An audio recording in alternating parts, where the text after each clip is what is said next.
Okay, well, we're going to move straight into our next session, and the minister's going to be part of that. The title of the session is Closing the Skills Gap in an Automated World. Sounds good, eh? How new technologies shape the future of education? To what extent do they influence the education process and transform the labor market? How can we ensure that our skills remain relevant for those jobs that may not even exist yet? Okay, to introduce this session and the guests, I'd like to welcome on stage our moderator for the session. He is from TES, publishers of the Times Educational Supplement. He is Lord Jim Knight. Please welcome Jim Knight on stage.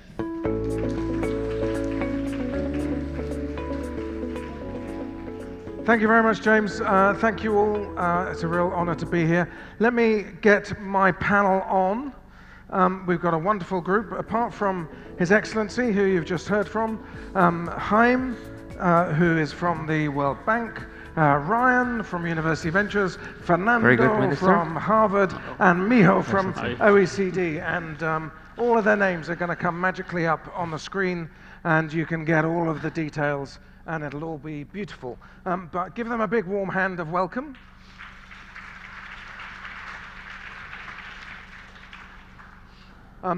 So what I want to start with is just to tell you that last weekend I took my mum to the World War I grave in Belgium, where her uncle George lies. We visited his grave. He died right at the end of the First World War, almost exactly 100 years ago. And Uncle George and my granddad William went to school in the local Catholic school in Wolverhampton, and they were taught to turn up on time and do as you're told.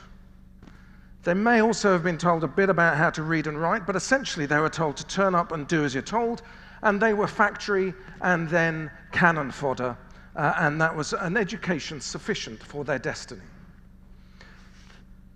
Some 50-odd years later, I went to school, believe it or not, and I also had to turn up on time and do as I was told. I also had to work hard to pass some tests so that I could go to a great university, and then the promise was fantastic. Get a job for life, get a 25-year mortgage, a final salary pension, provide well for my children, retire at the age of the mid-50s, broadly where I am now, where I'm doing 3 different jobs. But that was the promise. My partner's 6-year-old child has now started school. She still has to turn up on time. She still has to do as she's told.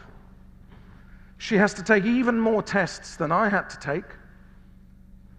But what's the promise for her, a 6-year-old?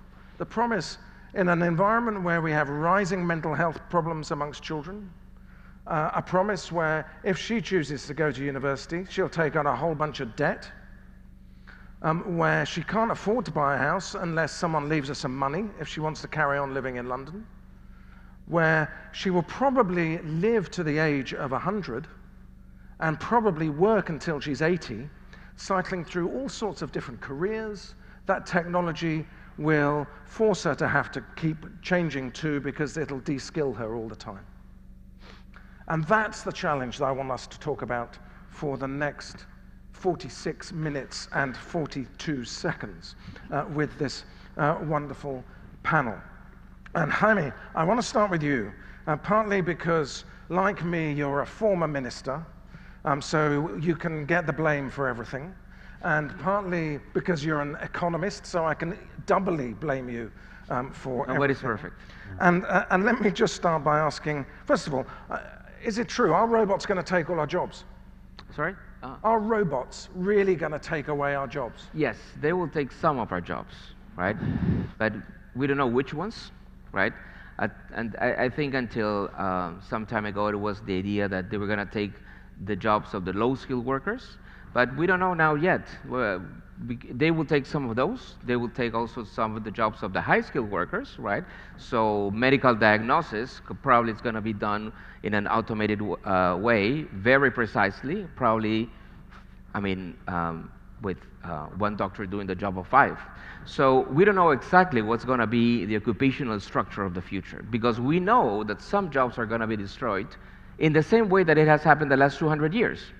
Many jobs have been destroyed a long time, but at the same time, many jobs have been created, right? So 10 years ago, the occupation of app developer didn't exist, right? That sentence wouldn't have, that phrase wouldn't have any meaning, right, 10 years ago. Now, if my daughter tells me she's going to be an app developer, I would say, well, that's fine. I mean, maybe that could make a good living for the next 10 years, right? But after that, we don't know.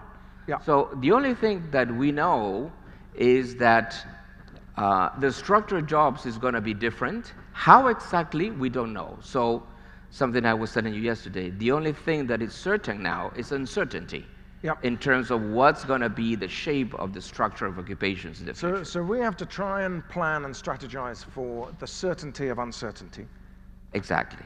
And as a fellow recovering politician, and I really hope the minister is not going to join our club too soon of ex-ministers, but as a recovering... It's a better life after that, don't worry, don't worry.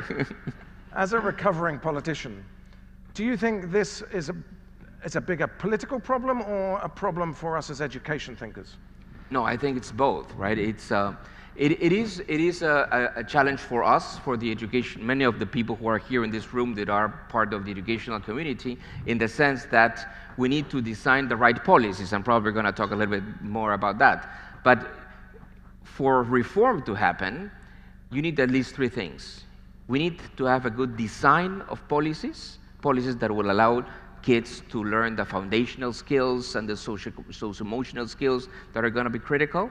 So we need to have the right design, but we need to have implementation capacity, right? Because one thing is to say, we're going to do this fantastic reform in this school, but one school is not enough. 50 is not enough, right? We're talking about 50,000 schools in a middle-sized, middle-income country, right? So we need to have implementation capacity, and for that to happen, we need to have political support, because reform will never happen with one government. It would have to be one after the other and after the other. That's culture in terms of having an obsession with education that passes from one government to the other. That's something that you see in many East Asian countries, but you don't see in many other countries. So we need to have those 3 things, right? Design, implementation capacity, and political alignment. And the final question for now, for you, Jaime. Now that your horizon has moved from Peru to the whole world, are there any significant geographic differences in how countries are approaching this question? It's a huge challenge, because in the same way that here in Hong Kong, right, we are talking about the challenges of automation, right, and how should be the right classroom here in Hong Kong in which we need to make sure that kids have the right 21st century skills, right? We are in the same planet, and in this same planet, there are other countries in which only 10% of kids or 15% of kids in a low-income sub-Saharan country, sub-Saharan African country, have the right math skills for their age, right, or basic reading and comprehension. Right? Or that numbers that is 15% in sub-Saharan Africa is around 50% in Latin America. Only 50% of kids finishing primary in Latin America have the right basic math skills that they should have. That number is close to 100 here for a student finishing 100%, finishing primary. So we have several planets coexisting in this planet. Right? And all of them are facing the same big challenges. But in terms of public policy, right, it's very complicated, because many of the things that we can take for granted in some countries are very far from reality in many other countries. Okay, so Miho, let me turn to you and the really interesting work you're doing at OECD, because you're trying to square this all off, where you're trying to work out what the competencies would be for when my partner's daughter leaves school in 2030. That's when she'll finish school and make a decision about work or university. So you're trying to work out what the competences should be, but in a way that is applicable across all the member states of the OECD, I assume. How do you go about that? And what have you found out? Okay, thank you very much for a good question. First, You got the easy one then. well, quite challenging, but the difference between what Hamer was saying is OECD member countries are 35 member states with similar socioeconomic background. That already makes our job a little easier. I wouldn't say it's easy, but a little easier. So we have been working with 35 member countries to discuss about what competencies. Here I need to reiterate, competencies include knowledge, attitudes, values. So it's not only competency versus knowledge, but competencies include knowledge. And so what are the competencies today's students need to not only thrive in, but also shape their own future? So this is a key word. It's not only responding to these trends of technological change, demographic change, globalization, whatever the trends are, what are the future they want or we want, what are the future we don't want, they shouldn't live, and then what are the competencies to shape that aspirational future. That's a starting point. We have been working... Sorry, you want to empower those students? Yes. So that they can shape their own future? Yes. Isn't that politically really dangerous? They're no longer going to just do as they're told. Well, but the good news is at least out of 35 member countries, 30 system leaders are with us. Right. So it's politically accepted within a small group. The challenge is how to get this idea accepted by the whole world, which is a big challenge. But at least we start small, trying to create the global movement from here. So then we found out some of the key concepts. We've been working on this project for more than 2 years, and we still have 1 more year to finalize. But one key concept, fundamental underlying concept of this learning framework or the competencies is the learner agency. So every learner, including children or even adult, all of us, really needs to believe that we can influence the world around us and the world influence us as well, and we can change the world, but change for the better, not for the worse. Yep. And sense of purpose is important, and growth mindset or self-efficacy is important, identity is important as well. So all of these constructs are very meaningful once we put student agency or learner agency at the center of this learning framework. And second, once that we have this agency, what kind of competencies students need to shape the world, we call it transformative competencies. This is a little more than just key competencies. And we identified 3 categories of competencies. One is creating new value to the world. This new value could include new jobs, new work, new services, new products, new ways of life, new ways of thinking, anything new. But that said, not all innovations are good to mankind or environment. So the students, and including your niece and other nephews as well, they need to learn how to keep or thrive in a structurally imbalanced world. No matter what the world is, it's always, there are some imbalance. So resilience is important to do that. And also keep the world in balance as well, while there are always imbalance. It's a challenge.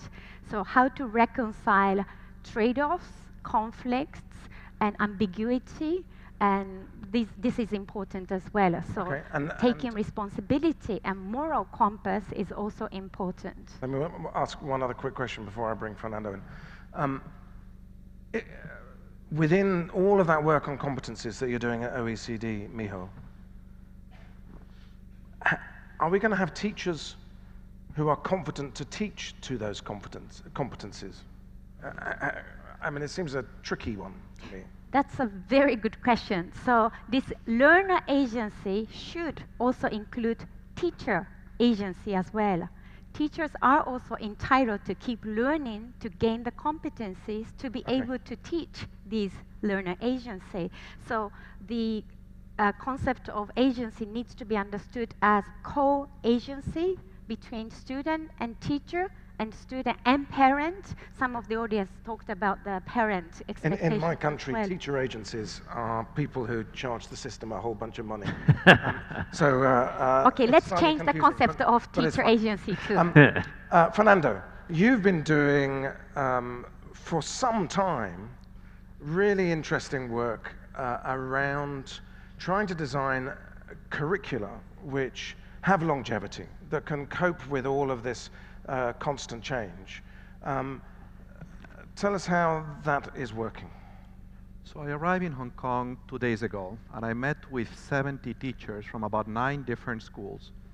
And in preparation for that work, these teachers had been studying the Sustainable Development Goals and a series of frameworks I had shared with them that tried to answer the question, what competencies should a high school graduate know so they understand these goals, care about them, and have the agency and the capacity to build that inclusive future. And we spent Saturday then designing a series of pedagogical experiences, a curriculum in effect, to help students here in Hong Kong gain those competencies.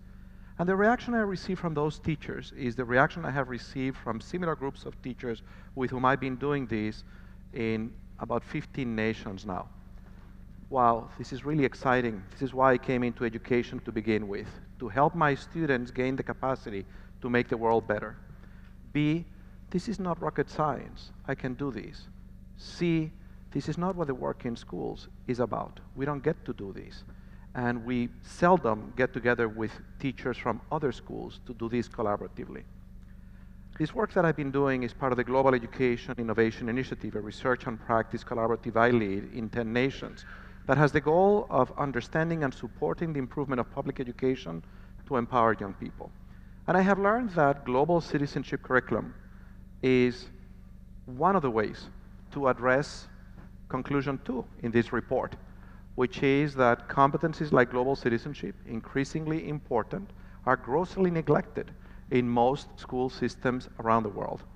So I think part of what we need to understand is, what are the barriers? Because the reality is that when you work with teachers and you invite them to the enterprise, most of them resonate with it. They understand that in a world that is increasingly interdependent, most of our lives, we are going to only be able to accomplish our goals working with other people.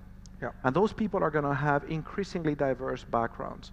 So this need to become less tribal and more cosmopolitan, which is not a new need. I would argue that public schools were invented precisely to help all of us grow out of our tribalism and to become cosmopolitans, to find the humanity we share in common with every other person across any line of difference. There would be some politicians in my country, and possibly where you now live in the US, who would think you were a radical, dangerous individual, fostering notions of embracing globalization, not tribalism. And I think we have to take those risks very seriously. We have to take very seriously the risk that as a result of the fact that globalization hasn't worked equally well for everybody, there is a retreat to globalization that can move us dangerously into a world where we hunker down into our tribes, into a world where we accept notions, for example, of racial supremacy of one group over others, or religious supremacy. I mean, we don't need to imagine what that world would look like. We just need to study history and understand that the worst episodes of violence of humans against other humans have their roots in that kind of intolerance. And I think that public schools were invented precisely to help us overcome and prevent that kind of violence. So yes, I agree that this kind of work is in places such as India today, or the United States today, or Poland or Hungary, or some parts of Italy, is becoming more contested than it has been in the past. But for that reason, it is also more important. Yeah, and I agree. I think it's part of the moral purpose why so many people want to be teachers, or if we want to attract some more. Now, Ryan, So I've been asking Fernando about future-proof curriculum. Right. And you have great expertise. We've talked before on stages about future-proofing higher education, which, frankly, when I'm thinking about Coco, that 6-year-old at home, and the prospect of her going to university and incurring all that debt, I'm not sure it's sustainable. Is higher education future-proof and sustainable? It's a great question. The challenge that we're seeing in higher education, and I'll start with the US but begin expanding globally, is that the pace of change, the digitization of the enterprise has accelerated rapidly over the last decade, to the point that most entry-level job functions now involve using some sort of software or SaaS platform to manage a business function. And colleges and universities, I don't care whether it's the US or here, they don't teach that. Right? I can count on 2 hands the number of universities in America that actually train students on Salesforce. Yeah. They don't do that. This challenge, this employability challenge, has been exacerbated by the changes in hiring itself, right? 10 years ago, 15 years ago, there were good jobs, that weren't posted online. Today, every good job that a university graduate would want is posted online. Every online job posting generates 300, 400, 500 applications. No human hiring manager is capable of going through that number of applications, so they use applicant tracking. Not for maths teachers in England. You're lucky to get 1 application, but anyway. Right, okay. Aside from that, they use employers, enterprises use applicant tracking systems, which are keyword-based filters that are literally matching keywords extracted from the resume with keywords in the job description. And HR and hiring managers see this deluge of resumes and are continuing to say, we need a tighter filter. They're adding keywords. And what keywords are they adding? There are only so many ways to say problem solving, critical thinking, communication skills. So they're adding technical skills to these job descriptions. So this has resulted in in the US, and I think in the UK also, an employability crisis for university graduates. You have university graduates who are coming out, and they're not unemployed per se, because when you have student loans, you're going to take the first job that will allow you to make your loan payments. But underemployment is exceptionally high. It spiked in the US at sort of 65, 70% post-Great Recession, and has not come down significantly because of these changes. And when you add to this the affordability crisis that we have in the US, and really any developed country that requires students to take on debt, that is lighting the fuse on this employability crisis, to the point where you have now what we call an employment imperative. Yep. Higher education has gone from being a destination in and of itself to something to get to that first job, because young people today no longer buy that old statement that higher education has made, that we prepare you for your 5th job, not your first job. They know that if you don't get a good first job, you're probably not going to get a good 5th job in this economy. So there is this gap. So Ryan,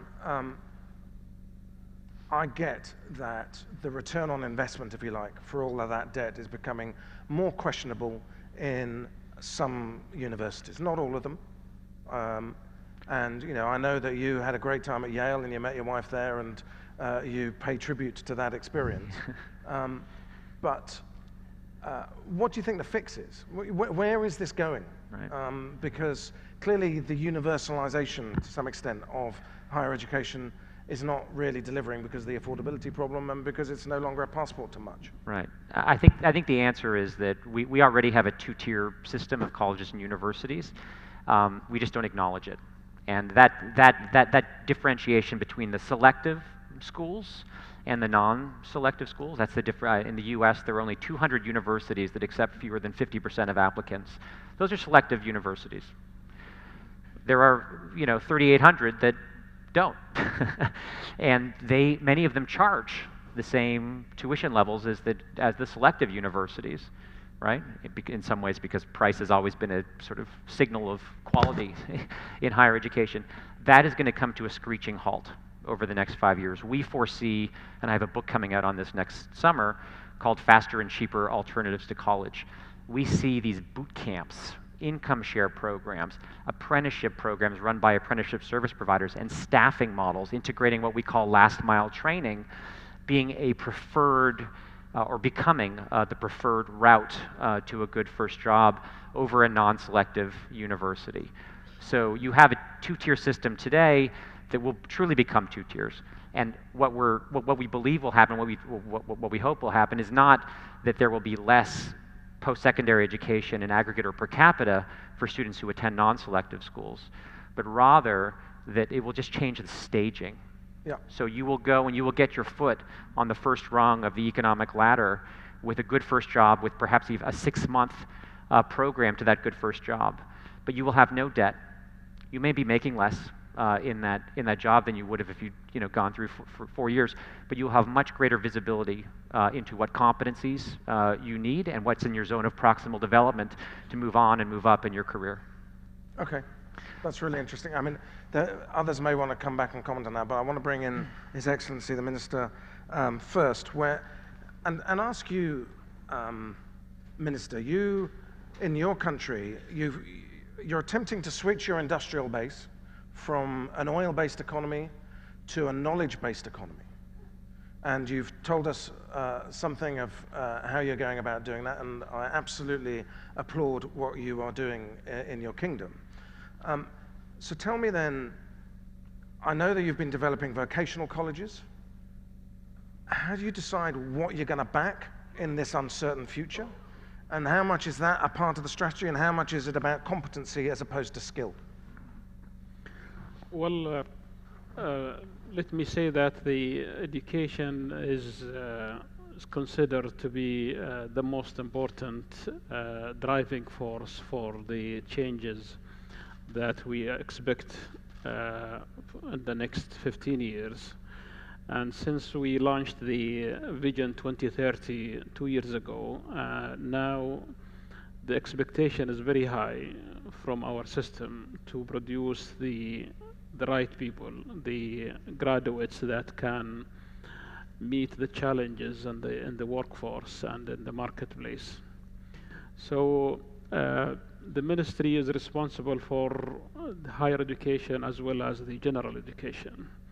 And we are looking at how to develop the system from bottom to up to the final grade or final level by looking at what are the most important skills that we should look at. You talked about the competency-based curriculum, and that's one of the area that we are looking forward to develop our curriculum.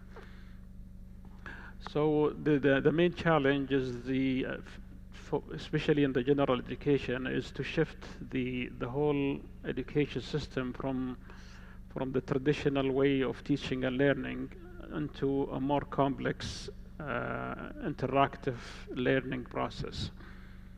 And that needs a lot of training, a lot of support, a lot of changes in the way the teachers and the whole system, is operated. So we are doing a lot of teacher training programs, professional development. We introduced the international training program for our teachers. We are sending our teachers to different countries to gain more experience and to change their... If you're giving up textbooks in 2020, don't send them to England. If you're giving up textbooks by 2020, don't send them to England. Yeah. And actually, this is one of the area that, the people, or the people, especially in the education sector, they look at the textbooks as the main resource for teaching and learning, and we are saying you should look at a broader perspective and introduce more resources.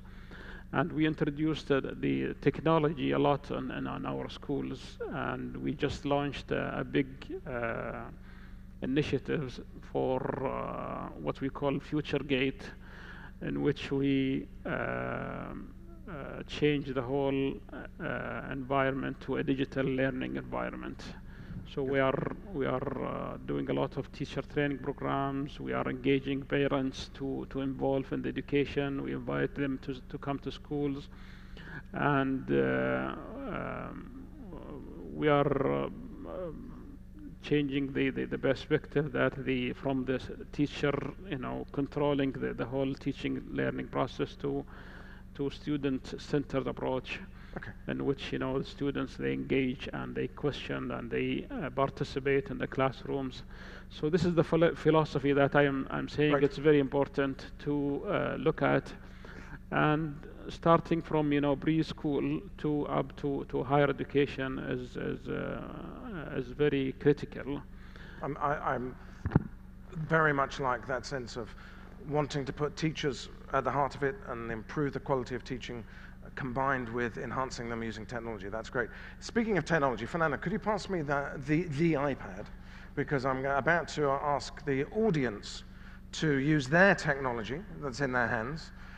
We have a couple of questions, and now seems like a good time to ask them. And I'm rambling a little so that our friends at the back doing the technology can hopefully put them up on the screen.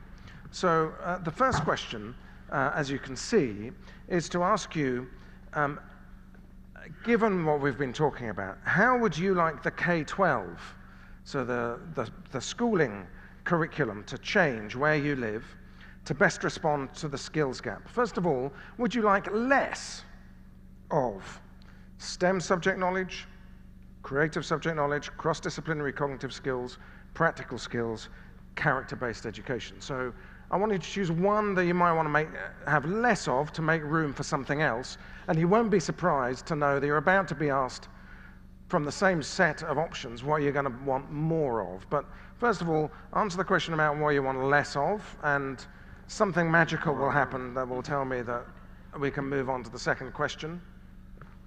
Miho, what are you answering? I know it's anonymous, but what do you want less of? It's difficult to say, because from OECD perspective, because this isn't you officially OECD. This is just you as Miho. oh.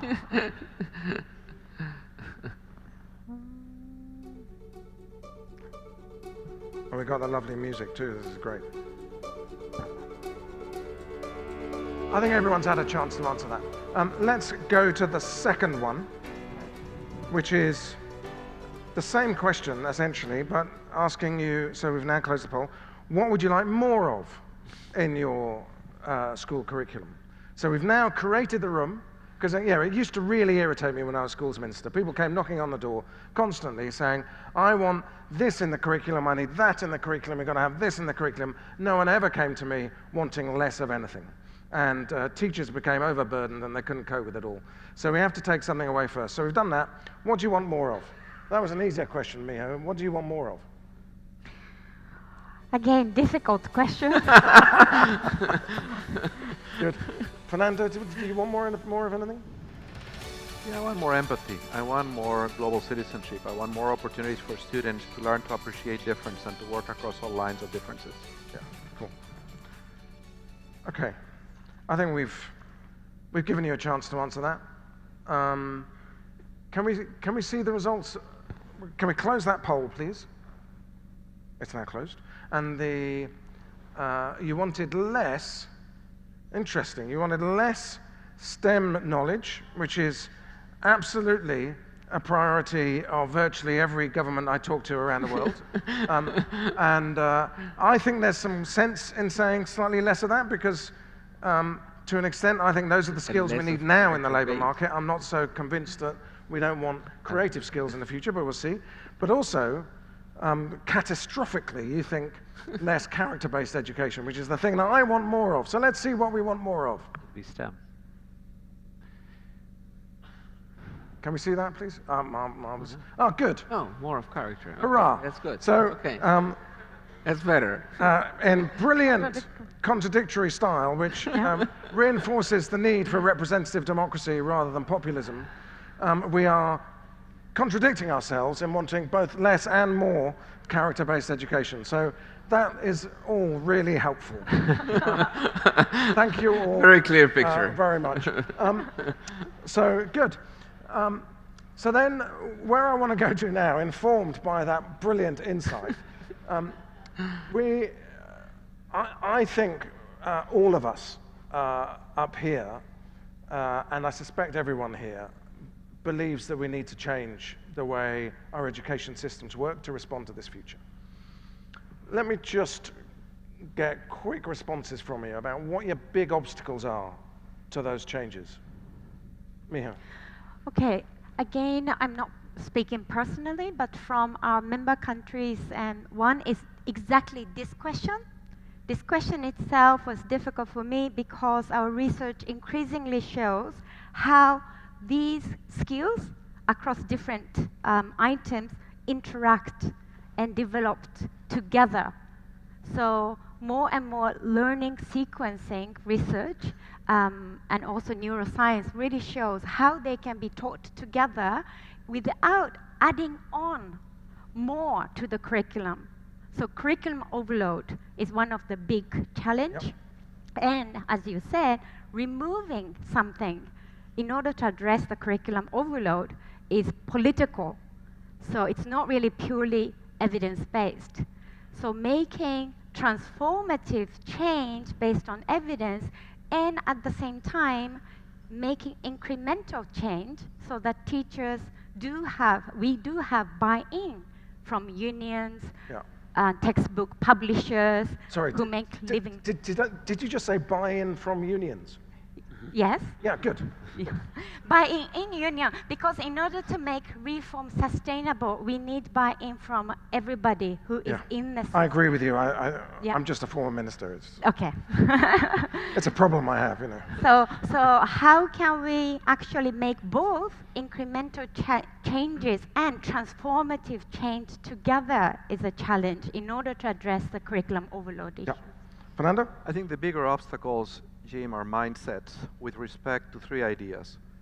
What does it mean to develop as a human being? I think the way those questions are framed assumes that it's an either-or. You have to choose between math and science and the humanities. And I think that reflects a very limiting view of how people learn. It's not either-or, it's this and. It's my fault, I asked the questions. Second misconception with mindset is our understanding of how do you improve education systems. Too many people think that you improve education systems the way one flicks a switch, the way you deliver a polio vaccine. And education systems are, as the name implies, the result of a series of conditions that support and reinforce one another. And the third limiting mindset is how we think about teacher professional development. Most of what goes by the name of professional development around the world doesn't work. This notion of pulling people out of their workplaces to bring them into 3-day workshops and hope that they will connect in their mind bring them into hotel convention centers. And that you will connect this to what you have to do on Monday morning. We know it doesn't work. But we actually do know what works. I'm thinking we should probably call it something else. It is providing professional development in a way that meets people where they are, in their workplaces, that can involve teams as opposed to individuals, that combines work within the school with work across schools. So I think if we could change how we imagine we're going to produce change by changing how we imagine students should learn and what they should learn, how we're going to deliver those changes and how adults are going to learn, we would be able to seize the power of the institutional architecture we have built in 7 decades to bring 1.2 billion learners in humanity into these wonderful institutions to actually empower them to make a better world. Very good. Ryan? There are two end customers of our education system. One is our polity, right, creating educated citizens. The other one, and what I would argue is the primary one, is our employers, enterprises. And so the biggest challenge is actually engaging employers, enterprises in the discussion about what they need. And it's a hard discussion to have because for the most part they don't know. They're very bad at defining the competencies they need themselves and including it in job descriptions and so forth.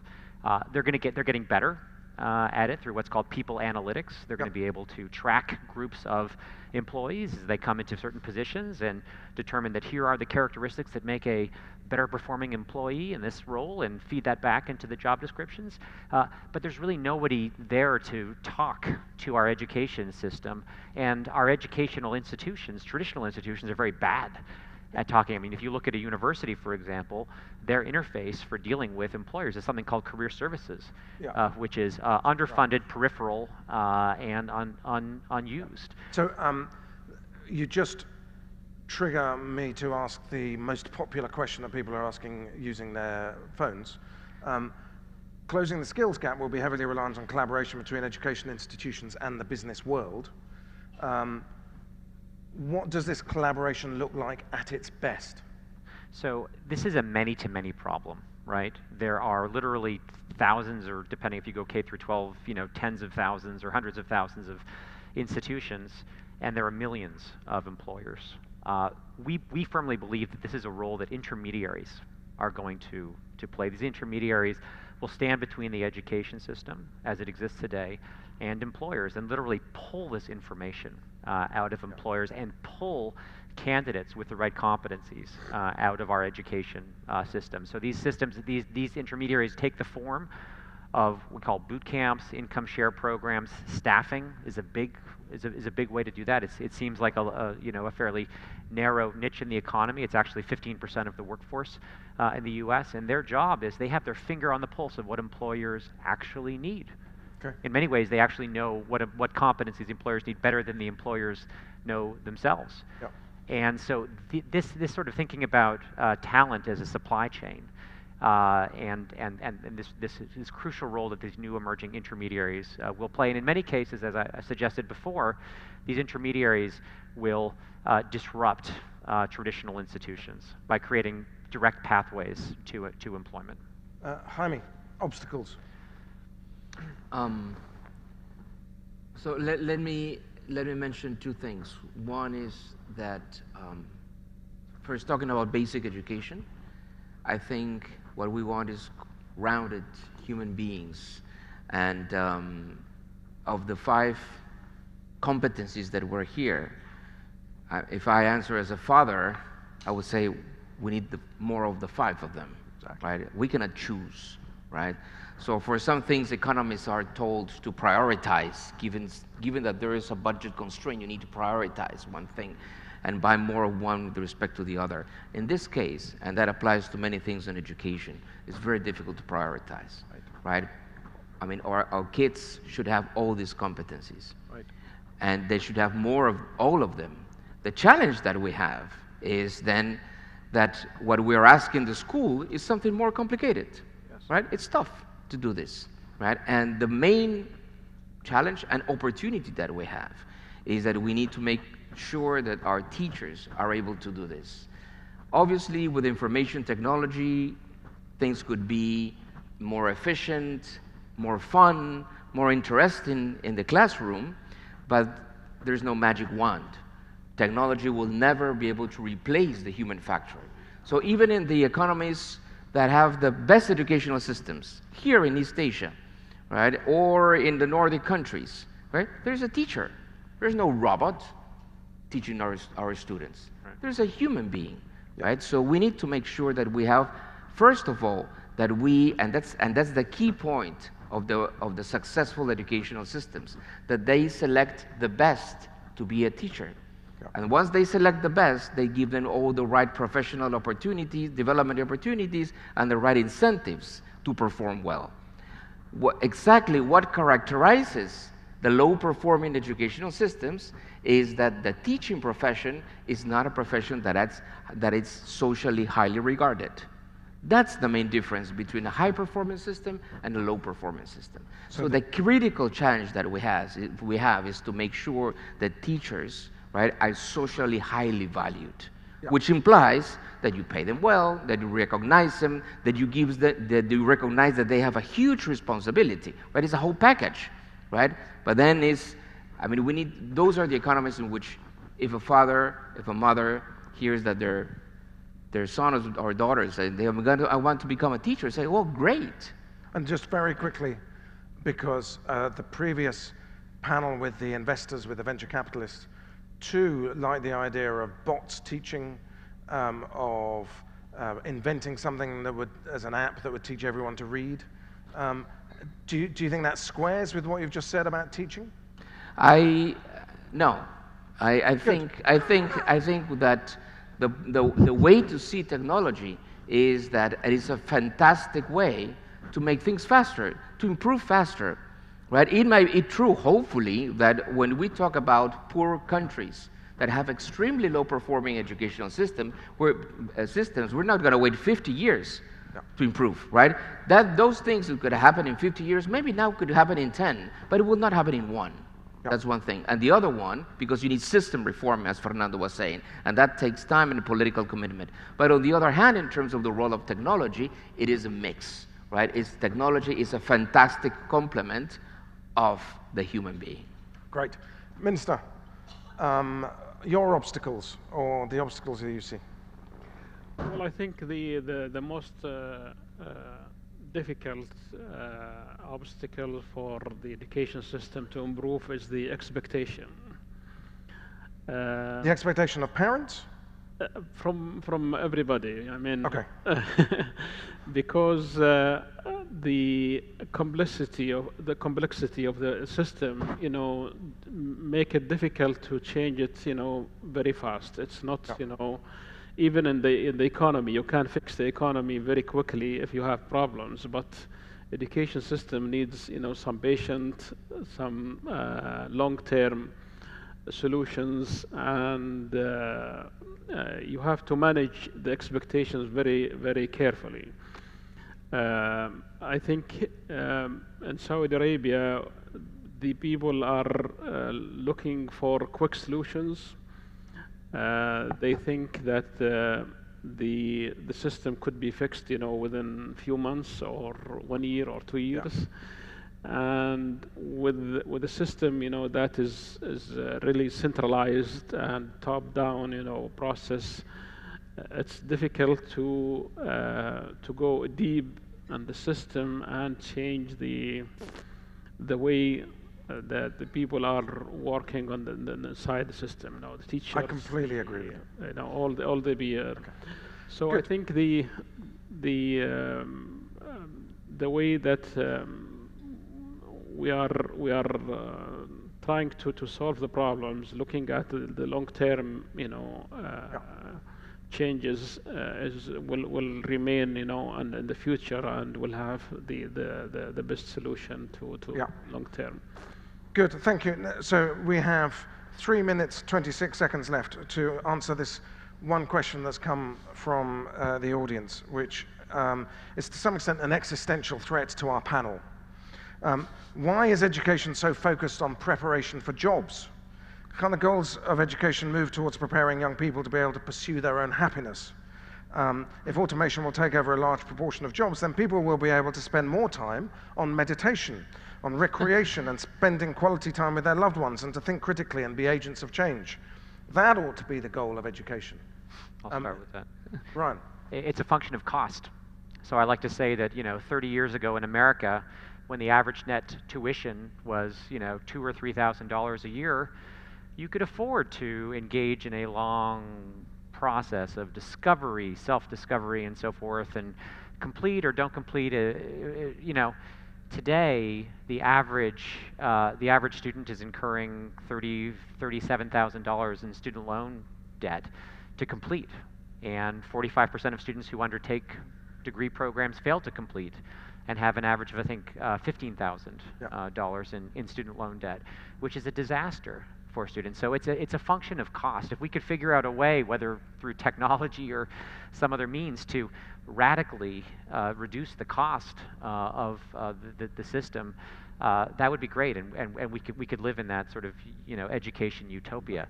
So Ryan's put the case for the utilitarian. Does anyone want to put the case for happiness and the despite me being an economist, I will not talk about the cost, right? But that of all those 5 competencies that we were looking at, one was talking about citizenship, right?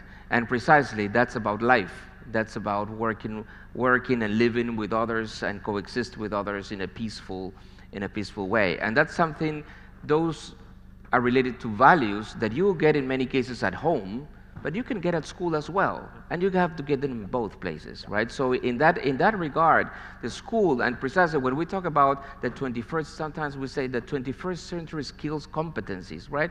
Yeah, that's a buzzword or a nice phrase, but it's saying that we need to have a lot of socio-emotional skills and a set of values that are critical for the job, yes, right? But are critical in order to have a peaceful coexistence as well. Fernando. I think that the goal of basic education is to prepare people for life and for peace. And I think we're extraordinarily fortunate that we are at the tail end of a relatively short period in human history in which we have transformed our cultural DNA by making it possible for most members of our species to have a shared experience in these institutions we have invented. And I think it's all too easy when we have been very privileged educationally to put the value of that experience. We don't need to imagine what a world where people did not have that experience looks like. It was called the Middle Ages, the Dark Ages. Yeah. And I sure hope we don't go back to that, even though there are presidential candidates who say they love you and educated. That's a great note on which to finish. You know, I strongly believe that we're not going to answer this question that we've been trying to debate over the last 3/4 of an hour without having some fundamental debate about what the point of schooling is. And in part, that's what we've got into, and I hope we end up with values-based education at the end of that debate. Please join me in thanking His Excellency the Minister, Jaime, Ryan, Fernando, and Miho. Thank you all very much. Thank you.